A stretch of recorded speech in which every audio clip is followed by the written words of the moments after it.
గాయపడిన సింహం తరుణ్ భాస్కర్ గారిది ఇప్పుడైతే టీజర్ చూసానబ్బా! చాలా అంటే వేరే లెవెల్‌లో ఉంది టీజరు. అలాగే డైరెక్టర్ గారు మన పక్కనే ఉన్నారు. Sir hi sir how are you? Hi. I'm good. Thank you. Okay. So, first of all teaser excellent. Thank you. Thank you so much. Okay. So, నాకు ఆనందం ఏమనిపించిందంటే డైరెక్టర్ మీరే అండ్ యాక్టర్ కూడా మీరే అందులో మెయిన్ రోలు.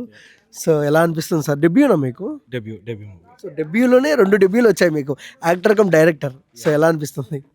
లేదా అంటే ప్రాసెస్ అది చేసుకుంటూ ఎళ్ళిపోయాను. హ్మ్. ఇప్పుడు చూస్తే ఇప్పుడు ఒక సాంగ్ రిలీజ్ అయింది మీరు ట్రంప్ హ్మ్. Based song. హ్మ్. దానికి కొరియోగ్రఫీ కూడా చేశాను. హ్మ్. అండ్ ఇంకో రాబోయే సాంగ్‌లో ఒకటి లిరిక్స్ రాశాను. సో, ఎక్స్‌ప్లోర్ చేశాను అండ్ ప్రొడక్షన్ అన్నీ నన్ను ఎక్స్‌ప్లోర్ చేసే అవకాశం ఇచ్చారు. ఓకే.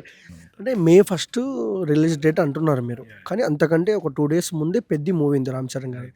సో, అంటే డెబ్యూ మూవీ మీకు మంచి కాన్సెప్ట్. ఎందుకు సార్ తర్వాత అది ప్రొడ్యూసర్స్ ఇందాక చెప్పినట్టు హ్మ్. ఇట్స్ మోర్ ఆఫ్ ఓటీటీస్ ఇవి ఇప్పుడు ఏందంటే ఓటీటీ కాల్స్ ఉంటాయి. ఇది బియాండ్ మన చేతుల్లో ఉండేవి కాదు ఇది. అంటే మనం ఇప్పుడు రావాలి అని అనుకుని ఫిక్స్ అయ్యేది కాదు. హ్మ్. కొన్ని థింగ్స్ ఏందంటే ఇట్స్ ప్రొడ్యూసర్స్ కూడా వాళ్ళకి ఆ డేట్స్ అంటే వాళ్ళు ఓటీటీ వాళ్ళు చెప్తారు. మాకు ఈ టైంకి కావాలి అని. సో, ఇది వాళ్ళ చేతుల్లో కూడా ఉండదు ఒక్కొక్కసారి. అండ్ ఆల్సో ఇప్పుడు ఎలా ఉంటుందంటే మన సినిమాలు వచ్చినప్పుడు ఎన్నున్నా కూడా వర్కౌట్ అవుతున్నాయి అనే ఒక పాజిటివ్ ఉంటది కదా! ఇప్పుడు లాస్ట్ టైం మొన్న సంక్రాంతి టైంలో హ్మ్. చిరంజీవి గారి సినిమా వచ్చిన పక్కన చిన్న చిన్న సినిమాలన్నీ కూడా సూపర్ హిట్ కొట్టాయి. హ్మ్. ఇప్పుడేంటంటే అలాంటి ఎంకరేజ్‌మెంట్ ఇస్తారు. హ్మ్.